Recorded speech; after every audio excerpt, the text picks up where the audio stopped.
देखो चैप्टर 10, ठीक है, ह्यूमन बॉडी फंक्शंस। तो बॉडी को छोड़ के बात करते हैं, अगर हम पूरे एंटायर लाइफ का बात करें तो पूरे लाइफ का जो है स्ट्रक्चरल और functional unit, structural and functional unit जो है वो क्या है, सेल है, ठीक है। हाँ, ह्यूमन बॉडी को भी छोड़ के बात करते हैं, अगर पूरे इंटायर लाइफ का बात करें तो सब चीज़ किससे बना हुआ है, सेल से बना हुआ है, इसलिए सेल को कहते हैं स्ट्रक्चरल एंड फंक्शनल यूनिट, ठीक है। अब सेल भी दो तरीके का होता है, एक होता है यूनिसेलुलर, एक होता है मल्टी सेलुलर, ठीक है। अब यूनिसेलुलर और मल्टी सेलुलर क्या होता है बता देते हैं। देखो कहीं भी यूनि आ जाए, यूनि मतलब होता है सिंगल, ठीक है। और सेलुलर का बात किया जाए तो ये वो बॉडी है जो सिंगल सेल से बना हुआ है, ठीक है। अब मल्टी हो गया मतलब एक से ज़्यादा, तो ये मोर देन वन सेल से, मतलब बहुत सारे सेल से मिलकर बना हुआ है multi cellular, made up of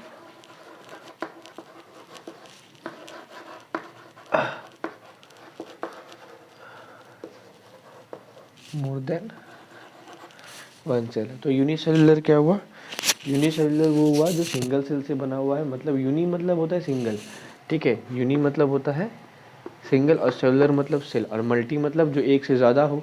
अब इसमें सेलुलर लग गया तो मतलब जो एक सेल से ज़्यादा से बना हुआ उसको मल्टी सेलुलर बोलते हैं, ठीक है। यूनिसेलुलर के एग्जांपल अगर लें, यूनिसेलुलर ऑर्गेनिज्म का एग्जांपल क्या हो सकता है, जैसे पैरामीशियम हो गया, ठीक है, बैक्टीरिया टाइप में होता है ये सब, और भी बहुत है, जैसे एमोइबा हो गया, ठीक है, ये सब एग्जांपल है। अगर मल्टी सेलुलर का एग्जांपल ले तो हम लोग हो गया, जैसे ह्यूमंस हो गए, ठीक है, ह्यूमंस हो गया, ठीक है। ये था तुम्हारा सेल का। अब बहुत सारा सेल मिलके आपस में, जो सिंगल सेल था वो सिंगल सेल रह गया। अब मल्टी सेलुलर अगर बारे में पढ़े हम लोग, मल्टी सेलुलर के बारे में पढ़े तो बहुत ज़्यादा सेल मिलके, सेल सेल सेल सेल आपस में बहुत सारा सेल मिलके, अब वो भी क्या, जिसका अपना अपना अलग अलग फंक्शन हो, ठीक है, बहुत सारा सेल मिलके बना टिश्यू। तो हम लिख सकते हैं अ ग्रुप ऑफ सेल, जब आपस में मिल जाता है, group of cell that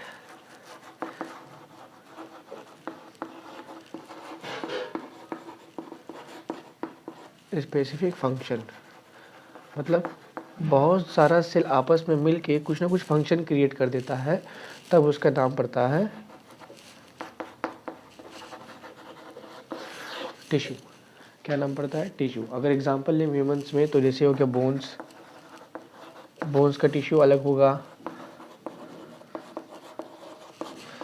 muscles का टिश्यू अलग होगा, और भी बहुत तरीके का है। एक और जैसे बोल दो ब्लड, ब्लड का टिश्यू अलग होगा। तो बहुत देखो बोन्स में बहुत सारा सेल बोन्स का ही मिल के बना होगा टिश्यू, तो सिर्फ बोन्स में काम आएगा। अब थोड़ी ना बोन्स का टिश्यू मसल्स में काम आएगा, ठीक है। मसल्स का सारा टिश्यू, सारा सेल मिल के टिश्यू बना होगा मसल्स टिश्यू, ब्लड का सारा सेल मिल के ब्लड टिश्यू बना होगा, ठीक है। तो अगर टिश्यू का सिंपल डिफिनेशन देंगे तो क्या होगा, बहुत सारा सेल मिल के जो एक इस फंक्शन कैरी करेगा अपने अंदर, वो होगा टिश्यू। तो a group of cell that carry the specific function called a tissue, ठीक है, यहाँ तक कोई दिक्कत नहीं। अब बहुत सारा सेल मिलके टिश्यू बना, अब बहुत सारा टिश्यू मिलके एक ऑर्गन सिस्टम क्रिएट करता है, ठीक है। इसको इस तरीके से लिख सकते हैं, इसको लिख लो, वीडियो पॉज करके इसको लिख लो। अभी सेल पढ़े थे, बहुत सारा सेल मिलके टिश्यू बना, अब बहुत सारा टिश्यू मिलके बनेगा ऑर्गन सिस्टम, ठीक है। तो नंबर ऑफ टिश्यू लिख सकते हैं,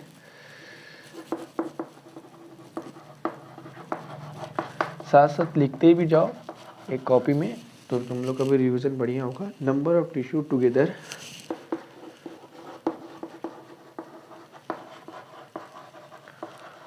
फॉर्म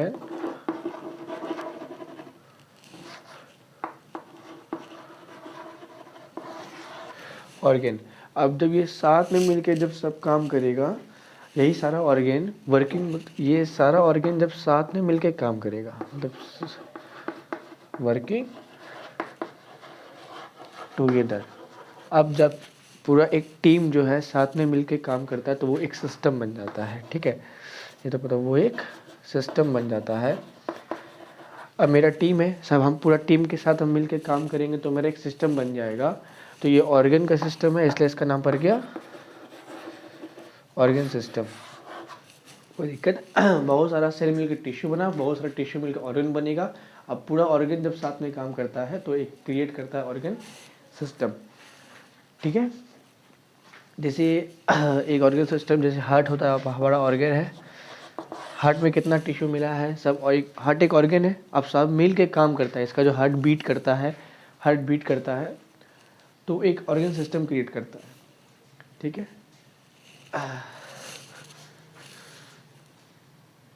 अगर देखा जाए तो हार्ट के साथ क्या, हार्ट में क्या जुड़ेगा, ब्लड, ठीक है, ये सब मिलके फिर हो जाएगा उसके साथ ब्लड वेसल्स,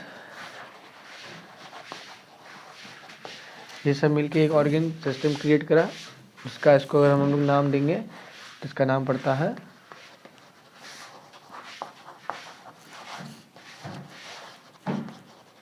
सर्कुलेटरी सिस्टम, ठीक है। हार्ट ऑर्गन है, ब्लड वेसल है, सबको साथ मिलकर देखेंगे तो उसका नाम पड़ जाएगा सर्कुलेटरी सिस्टम। तो समझ में आ गया ये क्या था। अब कहीं पे भी सिस्टम आएगा, समझ जाना है वहाँ पे एक नहीं बहुत सारा ऑर्गन मिलके काम कर रहा है तो वो एक सिस्टम बन रहा है, ठीक है। एक बार छोटा सा रिवीजन, बहुत सारा सेल मिलकर टिश्यू बना, बहुत सारा टिश्यू मिलकर ऑर्गन बना, जब ऑर्गन सारा साथ में काम करता है तो ऑर्गन सिस्टम बनता है। कोई भी सिस्टम है, सर्कुलेटरी सिस्टम है, डाइजेस्टिव सिस्टम है, रेस्पिरेटरी सिस्टम है, एक्सक्रीटरी सिस्टम है, अगर सिस्टम आ रहा है मतलब वहाँ पे बहुत सारा ऑर्गन मिलके साथ में काम कर रहा है, ठीक है, ये क्लियर हो गया। अब हम लोग देखेंगे डाइजेस्टिव सिस्टम। चलो हम लोग स्टार्टिंग से देखते हैं कि डाइजेस्टिव सिस्टम क्या होता है, तो यहाँ से देखेंगे, ठीक है, इस जगह से, एक सेकेंड, हाँ, तो एक सेकेंड, हाँ, ये जो है यहाँ से माउथ है, ठीक है, यहाँ पे ले देते हैं माउथ, ये सैलिवरी ग्लैंड,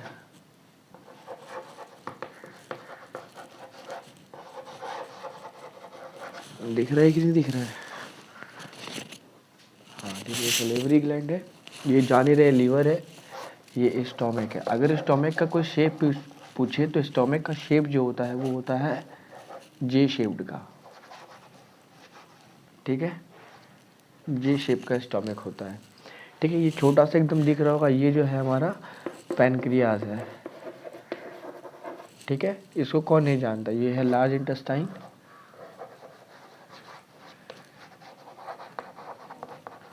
ठीक है, और ये जो है ये इसको भी जान रहे हो, ये है स्मॉल इंटेस्टाइन, ठीक है, और ये लास्ट में है, ये वाला पार्ट को एनस कहते हैं, ये वाले पार्ट को क्या कहते हैं, एनस।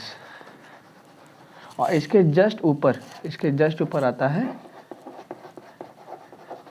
रेक्टम, इसके एनस के जस्ट ऊपर आता है रेक्टम। तो ये डाइजेस्टिव सिस्टम जो काम कैसे करता है, पहले तुम लोग खाना लिए, जैसे रोटी लिए, सब्जी लिए, ठीक है, ये जो रोटी सब्जी होता है ये बड़ी कम्प्लेक्स है, क्योंकि वो बहुत चीज़ का मिलावट है, उसके अंदर बहुत सारा न्यूट्रिएंट्स तुम ऐड करे हो, नमक वगैरह, नमक मसाला सब चीज़, उसके बाद रोटी आटा, तो वो जो फूड जो तुम एंटर करोगे अपने मुंह में, ठीक है, वो कैसा फूड होगा, कम्प्लेक्स होगा, जो पहली बार तुम लोग मुंह में एंटर करोगे, ठीक है। अब मुंह में क्या करोगे, उसको चबाओगे, चबाते वक्त जो पानी लिक्विड फॉर्म में आता है वो होता है सलाइवा, क्योंकि सैलिवरी ग्लैंड क्या करता है, हम लोग के मुंह में सलाइवा रिलीज करता है, हम लोग के मुंह में क्या करता है, वो सलाइवा रिलीज करता है, ठीक है। अब देखो, तो अब जो खाना चबा रहे हैं वो हम लोग के सलाइवा से मिल गया, अब वो सलाइवा क्या करा, वो इसके नीचे गया, ये जो है इस पाइप से सीधा जाएगा पेट में, इस पाइप से क्या जाएगा, सीधा पेट में जाएगा, तो इस खाना पाइप बोल सकते हैं इसको, वो पाइप जिससे खाना नीचे गया तो इसका नाम पड़ गया खाना का पाइप, मतलब फूड पाइप, जिसका साइंटिफिक नेम है ओएसोफेगस। इसका साइंटिफिक नेम है ओएसोफेगस, ठीक है। अब देखो अब ये गया पेट में। अब पेट में एक एसिड मौजूद रहता है जिसका नाम है HCl एसिड। इसमें कौन सा एसिड रहेगा? HCl एसिड रहेगा। अब ये क्या करेगा, जैसे पेट में जाएगा तो वो उसको डाइजेस्ट करने की कोशिश करेगा। डाइजेस्ट करने का कोशिश, इसका मतलब कि तुम लोग जो फूड लिए वो कम्प्लेक्स फॉर्म में था, अब ये उसको तोड़ेगा। इसको क्या करेगा? तोड़ेगा सिंपल में, ठीक है। मतलब जो तुम लोग कम्प्लेक्स फूड लिए वो तो बहुत कम्प्लेक्स था, अब इसको तोड़ता है सिंपलर में, एकदम सिंपल में, ठीक है। कम्प्लेक्स को तोड़ेगा सिंपल में। कौन तोड़ेगा भैया? पेट में जाएगा तो HCl इसको तोड़ेगा। HCl स्पेशली HCl नहीं तोड़ता है, तोड़ता है क्योंकि लीवर इसको जूस देता है। वो हायर क्लास में आप लोग पढ़ोगे, लीवर एक जूस देता है, पेनक्रियाज एक जूस देता है, सब लोग मिलके उसको सिंपल फॉर्म में तोड़ता है। अब क्वेश्चन है कि इसको सिंपल फॉर्म में क्यों तोड़ता है? ताकि इससे जो तुम खाना खाए उससे एनर्जी निकाल सके आराम से, ठीक है। वो एनर्जी कैसे निकलेगा अगले रेस्पिरेटरी सिस्टम में हम लोग देखेंगे। तो डाइजेशन में क्या होगा कि कॉम्प्लेक्स सब्सटेंस जो है सिंपल सब्सटेंस में टूटने की कोशिश करेगा, ठीक है। और मीन HCl का अगर बात करते हैं तो HCl का काम क्या है? अगर फूड के द्वारा कोई जम्स इंटर कर जाता है तुम लोग के पेट में तो उसको मारने में मदद करेगा, ठीक है। तो यही कम्प्लेक्स फूड जो सिंपल में टूट रहा है, यही कम्प्लेक्स फूड जो सिंपल में तुम्हारा कन्वर्ट हो रहा है, ये है डाइजेशन। इसी को बोलते हैं डाइजेशन। इसको क्या बोलते हैं? डाइजेशन। तो अगर उस डाइजेशन हम लोग देखें तो क्या हो गया? Digestion is the process of converting complex substance into simple substance. Digestion is the process of converting complex substance into simple food substance is known as digestion, ठीक है। कोई दिक्कत नहीं। तो अगर शुरू से देखें तो खाना किससे गया? मुंह से गया, मुंह से इसके बाद नीचे उतरा फूड पाइप, जिसका साइंटिफिक नेम है ओएसोफेगस, नीचे जाता है पेट में। अब देखो, अब खाना टूट गया, अब क्या होगा? उसको डाइजेस्ट करके जो खाना पच जाता है वो भेजता है स्मॉल इंटेस्टाइन में, ठीक है। जो खाना पच गया उसको भेजेगा स्मॉल इंटेस्टाइन में, और जो खाना नहीं पचा वो चल जाएगा तुम्हारा लार्ज इंटेस्टाइन में। लार्ज इंटेस्टाइन क्या करेगा? उससे जो एक्स्ट्रा वाटर होता है वो एब्जॉर्ब कर लेता है। लार्ज इंटेस्टाइन क्या करेगा? जो खाना नहीं पचा तो जो एक्स्ट्रा वाटर होगा, खाने में मिलावट होगा, वो उसको एब्जॉर्ब कर लेगा और एनएस के थ्रू डाइजेस्ट किया वो फूड लैट्रिन के थ्रू बाहर कर देगा। तो एनएस, बहुत बच्चा कंफ्यूज होता है कि एनएस क्या होता है। एनएस वो रास्ता है जहाँ से लैट्रिन पास होता है, ठीक है। कोई दिक्कत नहीं है यहाँ पे। तो लास्ट में यही तो तुम्हारा डाइजेस्टिव सिस्टम। हायर क्लास में और हायर तरीके से पढ़ोगे तो इतना सारी इसको लिखना है, पॉज करके लिख लो, लिख ही लो पॉज करके, ठीक है।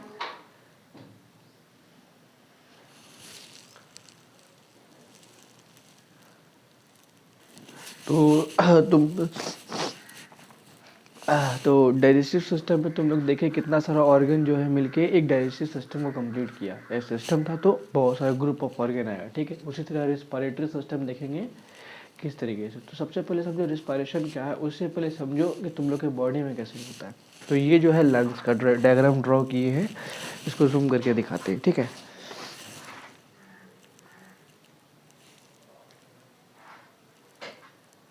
हाँ, समझना है इसको, ठीक है। सिंपल सा है, ये है राइट लंग,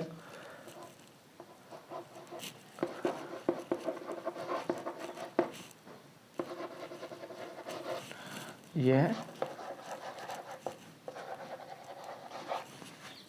लेफ्ट लंग, ठीक है। ये है नोज, ठीक है।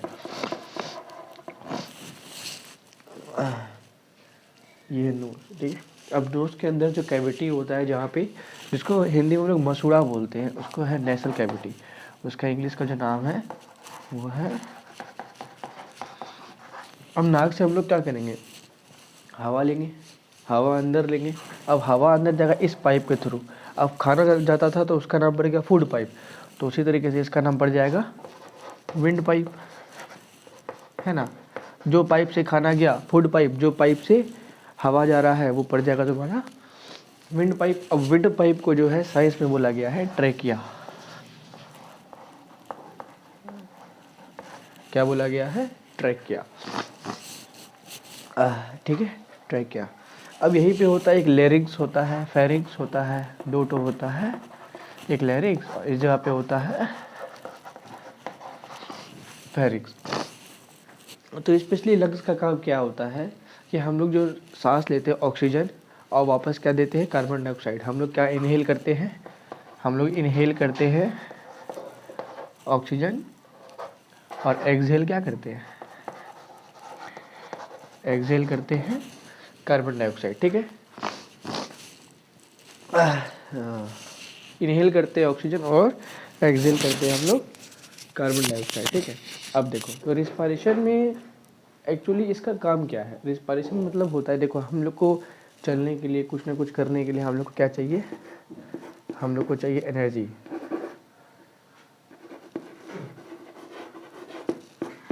क्या चाहिए हम लोग को? एनर्जी चाहिए। ठीक है, अब रिस्पायरेशन में हम लोग को चाहिए एनर्जी। एनर्जी कहाँ से मिलेगा भैया? हम लोग को खाना से मिलेगा, फूड से मिलेगा।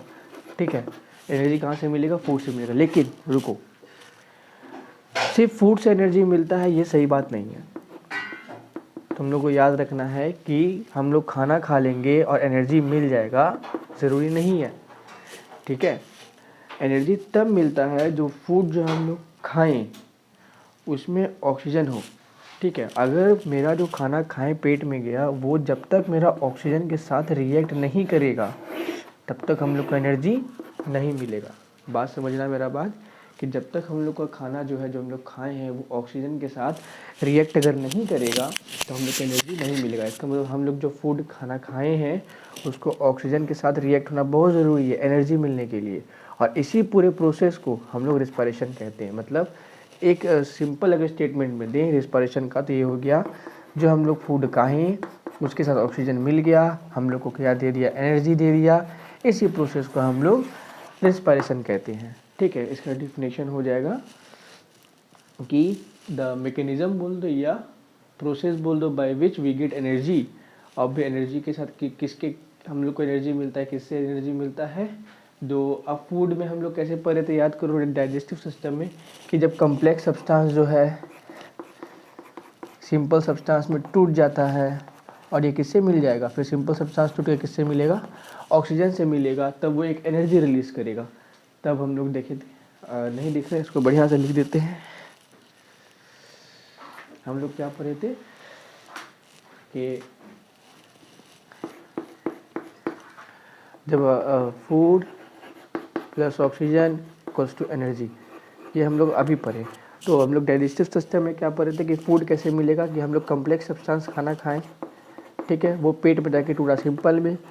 अब सिंपल जो टूटा वो किससे मिलेगा? ऑक्सीजन से मिलेगा। ऑक्सीजन से मिलेगा, वो क्या दे देगा? वो एनर्जी देगा। इसी पूरे प्रोसेस को हम लोग रिस्पायरेशन कहते हैं। अब देखो रिस्पायरेटरी सिस्टम का मेन ऑर्गन क्या हो सकता है? देखो जो जिससे हम लोग ऑक्सीजन लेते हैं, ऑक्सीजन चाहिए भाई, ऑक्सीजन किससे लिए? नोज के लिए मेन ऑर्गन है। और क्या हो सकता है? जब आते नाक सांस तो ले जाएगा तब wind pipe, trachea. Wind pipe का नाम क्या है? ट्रैकिया। ठीक है, ये हो सकता है। और जो इसमें दो प्रोसेस आया, कौन सा प्रोसेस आया? एक आया तुम्हारा इस पूरे सिस्टम में कौन सा प्रोसेस आया? एक आया ब्रीथिंग, ये किस में आ गया? इनहेल एक्सहेल क्या हो गया? इसको एक लाइन में अगर बोले तो इनहेल एक्सहेल हो गया तुम्हारा ब्रीथिंग, हो गया ना? इनहेल एक्सहेल हो गया तुम लोग का ब्रीथिंग, एक प्रोसेस ये आया। और दूसरा आ गया तुम लोग का ऑक्सीडेशन ऑफ फूड है, ये जो फूड ऑक्सीडाइज हो रहा है। तो अगर पूछा जाए कि रिस्पायरेटरी सिस्टम में दो मेन फंक्शन इन्वॉल्व हो रहा है, पहला हो रहा है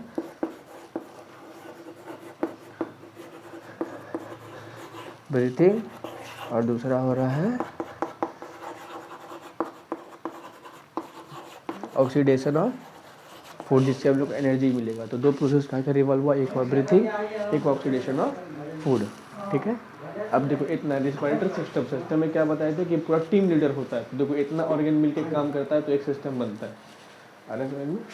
ठीक है, लिख लो इसको। अब देखो सर्कुलेटरी सिस्टम क्या होता है? सर्कुलेटरी सिस्टम जो होता है ना, ब्लड के द्वारा, किसके द्वारा? ब्लड के द्वारा जो भी मटेरियल है, ब्लड के द्वारा जो भी मटेरियल है वो तुम्हारे पूरे बॉडी में ट्रांसपोर्ट होगा, transport to all parts of body. कोई भी हो, चाहे वो ऑक्सीजन हो, चाहे वो ऑक्सीजन का बात हो, फूड का बात हो, एनर्जी का बात हो, कुछ भी हो, ठीक है, ऑक्सीजन हो, फूड हो, एनर्जी हो, कुछ भी हो, ब्लड के द्वारा जितना भी मटेरियल है तुम्हारे पूरे बॉडी में ट्रांसपोर्ट कौन करेगा? ब्लड। इसी सिस्टम को हम लोग सर्कुलेटरी सिस्टम करते हैं। इसको हेल्प करता है हार्ट। हार्ट ऑर्गन एक ऐसा है, जान ही रहोगे इसको एक लाइन में, pumping organ, blood pumping organ है ये। हार्ट क्या है हमारा?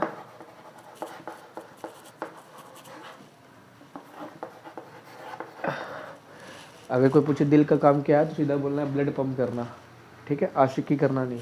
ब्लड का काम, हार्ट का काम क्या है? ब्लड पंपिंग ऑर्गन है, ठीक है। सिर्फ और सिर्फ वो क्या कर सकता है? ब्लड को पंप कर सकता है, ठीक है। कुछ भी है, ऑक्सीजन हो, फूड हो, सबको ये ब्लड ट्रांसपोर्ट करके पूरे बॉडी में। दो नस का मेन बात है, तीन इसमें वेसल्स पड़ेंगे हम लोग, ब्लड वेसल्स तीन टाइप्स में पड़ेंगे, ठीक है। अब हार्ट के अंदर जो ब्लड वेसल्स पड़ेंगे वो तीन टाइप में पड़ेंगे। हार्ट का काम क्या है? ब्लड पंप करना। अब हार्ट इसमें जो है तीन वेसल्स काम करता है, एक है आर्टरी, एक है वेन और एक है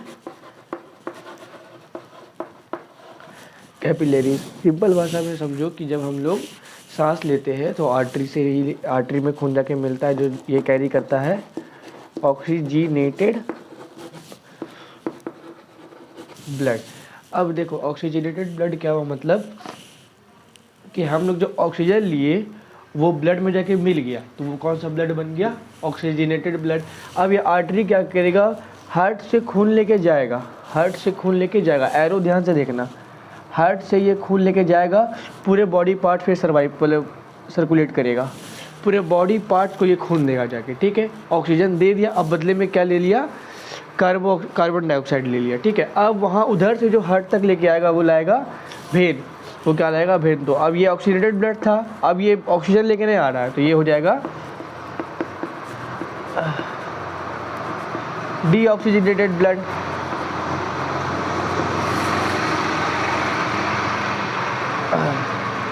ठीक है, एक सेकेंड। हाँ, अब आर्टरी क्या किया? ऑक्सीजनेटेड ब्लड लेके गया पूरे बॉडी पार्ट्स पे जो हम लोग सांस लिए। ऑक्सीजनेटेड ब्लड मतलब वो ब्लड जिसमें ऑक्सीजन मिला हुआ हो। ये आर्टरी क्या किया? पूरे बॉडी पार्ट्स पे दे दिया। अब बॉडी पार्ट से क्या ले लेगा? वो डीऑक्सीडेटेड ब्लड ले लेगा वेन। अब वेन जो है, अब खून जो है वापस हार्ट के पास लेकर आएगा, ठीक है। अगर क्वेश्चन आए तो हार्ट से जो खून लेके जाता है वो आर्टरी लेके जाता है, और हार्ट के पास जो लेके आता है वो वेन लेके आता है। डॉक्टर लोग इसीलिए चेकअप के लिए आर्टरी से खून लेते हैं क्योंकि आर्टरी में फ्रेश ब्लड होता है, ऑक्सीजन मिला हुआ, ठीक है, वेन से नहीं। और डॉक्टर अगर तुम लोग का बॉडी टेम्परेचर भी चेक करेगा, वो पल्स रेट जिसको बोलते हैं, सॉरी टेम्परेचर नहीं, पल्स रेट जो चेक करेगा वो आर्टरी पकड़ के, यहाँ पे ना आर्टरी पकड़ के ही वो चेक करता है, ठीक है। ये हो गया वेन, डीऑक्सीडेटेड ब्लड, ठीक है। अब ये कैपिलरीज क्या होता है? इस दोनों जहाँ पे नेटवर्क बनता है, network of artery and when. एक पॉइंट ऐसा आता है जहाँ पे आर्टरी और वेन मिल जाता है, network of artery and when, जिसको हम लोग कैपिलरीज बोलते हैं। और भी हायर क्लास में आप लोग हायर तरीके से पढ़ेंगे। अगर पूछा जाए कि हम लोग के शरीर में कितना खून रहता है तो एक एडल्ट बॉडी में हम लोग के बॉडी में कितना होता है? 5.5 लीटर्स ऑफ ब्लड होता है, ठीक है। और एक बात इससे पूछा जा सकता है कि जो ब्लड होता है वो रेड क्यों होता है? ब्लड रेड क्यों होता है? तो ब्लड रेड इसलिए होता है क्योंकि उसमें एक पिगमेंट होता है। क्या होता है? एक पिगमेंट होता है जो इसको रेड कलर देता है। उस पिगमेंट का नाम होता है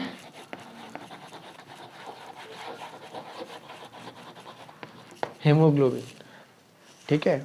उस रेड ब्लड सेल में एक पिगमेंट होता है, ठीक है, तो उस पिगमेंट का नाम क्या है? हेमोग्लोबिन। अब हम लोग के बॉडी में कितना ब्लड होता है? 5.5 लीटर ब्लड होता है। उसको लिख लो या फिर अंडरलाइन कर लो ये बुक में।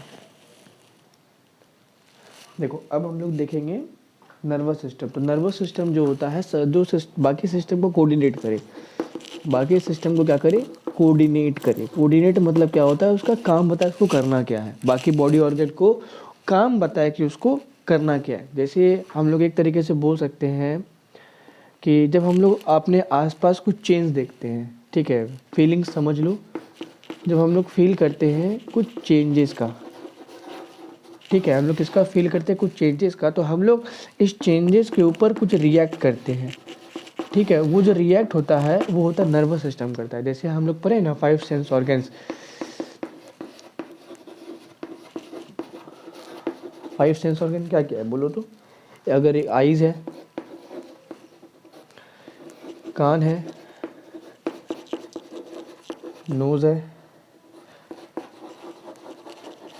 टंग है, और क्या है, स्किन है, ठीक है। 1 2 3 4 5, तो 5 सेंस ऑर्गन है। अब इसी 5 सेंस ऑर्गन से हम लोग कैसे रिएक्ट करते देखो।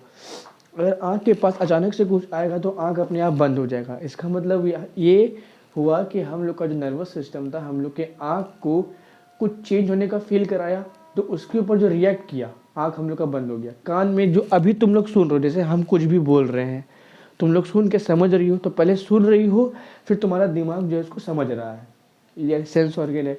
इस तरीके से नर्वस सिस्टम कोऑर्डिनेट कर रहा है। नोज, अब कहीं पे अच्छा खुशबू है, कहीं पे खराब खुशबू है। जैसे आज कहीं पे तुम स्मेलिंग पावर इसको बोल सकते हैं,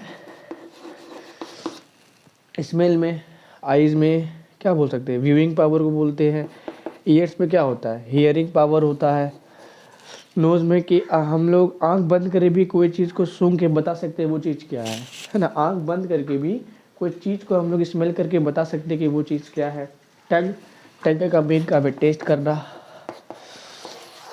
अगर नर्वस सिस्टम का बेस्ट एग्जांपल दे तो वो स्किन है। जैसे अगर स्किन क्या होता है, सेंसिटिव होता है। स्किन क्या होता है, बहुत ही सेंसिटिव है। हालांकि आइज़ भी है, लेकिन स्किन सेंसिटिव इस नेचर से है कि मानो अगर हम उधर देख रहे हैं और मेरा हाथ किसी गर्म चीज़ में टच हो गया, जैसे टच होता है हम लोग स्पीड से हटा लेते हैं, तो वो जो स्पीड से हटाना, वो नर्वस सिस्टम कोऑर्डिनेट किया कि स्किन तुम जो है गर्म फील कर रहे हो, वहाँ से हाथ हटाओ, तो वो जो है अपने आप ऑटोमेटिक एक्शन में तुम्हारा हाथ हट जाता है। तो इस तरीके से नर्वस सिस्टम हम लोग के पूरे बॉडी को कंट्रोल करता है।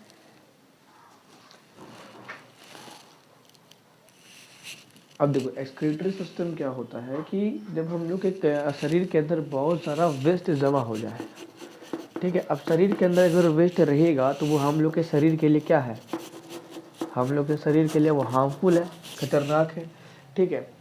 तो उस वेस्ट को बाहर निकलना है। अब जैसे वेस्ट में क्या हो सकता है, हम लोग का स्टूल समझ लो, स्टूल मतलब लैट्रिन होता है, ठीक है। और क्या हो सकता है, स्वेटिंग समझ लो, स्वेट, पसीना वेस्ट प्रोडक्ट है। यूरिया, या इसको फिर यूरिन भी बोल सकते हैं हम लोग, ये क्या हम लोग का वेस्ट प्रोडक्ट है। और क्या होता है, और कुछ बोलो वेस्ट प्रोडक्ट, अमोनिया, ये भी हम लोग का वेस्ट प्रोडक्ट है, ठीक है। तो कोई भी तरीके का वेस्ट प्रोडक्ट हो, अगर वो हम लोग के बॉडी के अंदर ही रहा तो वो हम लोग के बॉडी के लिए क्या है, हार्मफुल है। तो इसी को बाहर निकालने के प्रोसेस को हम लोग एक्सक्रीशन कहते हैं। तो removal, the process of removal of waste product, कहाँ से, फ्रॉम बॉडी, कॉल्ड एक्सक्रीशन। अब तो ये देखो जो प्रोसेस है, सॉरी वो प्रोसेस जिससे वेस्ट प्रोडक्ट हम लोग का बाहर आए बॉडी से, या रिमूव हो सके, उस प्रोसेस को क्या बोलते हैं हम लोग, एक्सक्रीशन। अब इसके बीच में जो जो ऑर्गन हम लोग का मदद करेगा हम लोग का वेस्ट प्रोडक्ट बाहर निकालने में, उसको क्या बोलेंगे, वो सॉरी वो सिस्टम, वो ऑर्गन किसके अंदर आएगा, वो एक्सक्रीटोरी सिस्टम के अंदर आएगा। एग्जाम्पल समझ लीजिए, हम लोग का स्किन स्वेटिंग है, ठीक है। रिप्रोडक्टिव पार्ट यूरिन है, अमोनिया स्वीट के साथ मिल जाता है, स्टूल जान ही रहे एनएस है, ठीक है। तो इस तरीके से एक्सक्रीटरी सिस्टम आप लोग का काम करता है। आखिरी टॉपिक है रिप्रोडक्टिव सिस्टम, उसको लिख लो। हाँ, देखो रिप्रोडक्टिव सिस्टम क्या होता है। तो रिप्रोडक्टिव सिस्टम से पहले समझो रिप्रोडक्शन क्या होता है। तो रिप्रोडक्शन जो है वो प्रोसेस है जिससे नए जीव जंतु जन्म लेते हैं। तो अगर इसका बात करें तो प्रोसेस ऑफ प्रोड्यूसिंग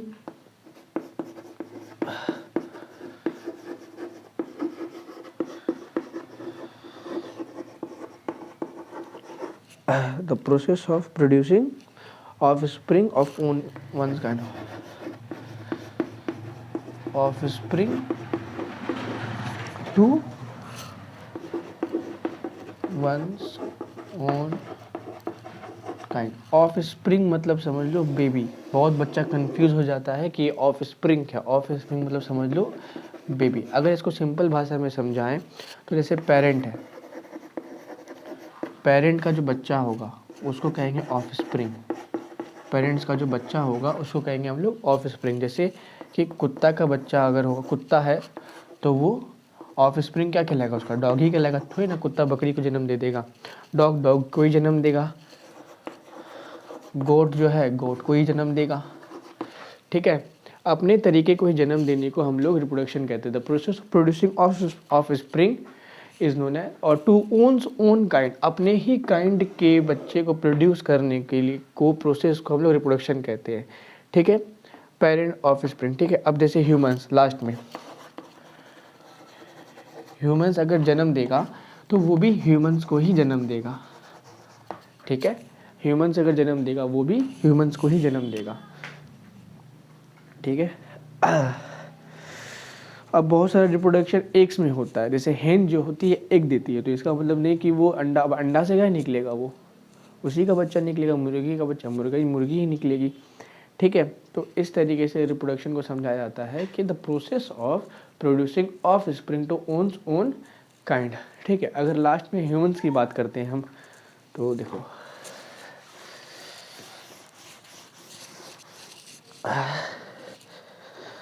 अगर ह्यूमंस की बात करते हैं तो ह्यूमंस में दो जाति आते हैं। एक होता है मेल,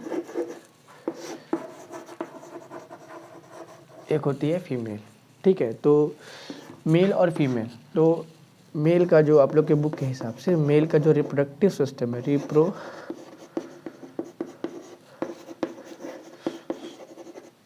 सिस्टम है वो है टेस्टिस, और फीमेल का जो रिप्रोडक्टिव सिस्टम है वो है ओवेरी। अब ये वो सिस्टम है जो रिप्रोड्यूस करेगा नहीं, मेरा बात समझिएगा। ये टेस्टिस और ओवेरी जो है, फीमेल का ओवेरी है, मेल का टेस्टिस है, ये वो सिस्टम है जो रिप्रोडक्शन नहीं करेगा। ये क्या करेगा, ये वो जगह है ये दोनों जहाँ पे रिप्रोडक्टिव सेल जनरेट करता है, ठीक है। अगर बात करें जनरेट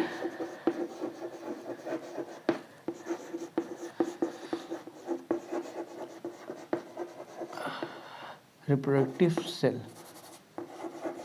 ठीक है, या फिर इसका दूसरा नाम सेक्स सेल भी होता है, ठीक है।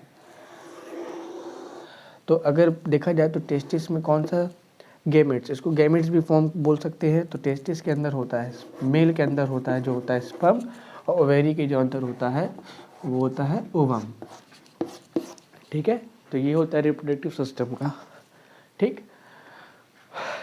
तो यहाँ पे हम लोग अपना क्लास ऑफ करते हैं। इसके पार्ट 1 था, पार्ट 2 में हम लोग स्केलेटन पढ़ लेंगे।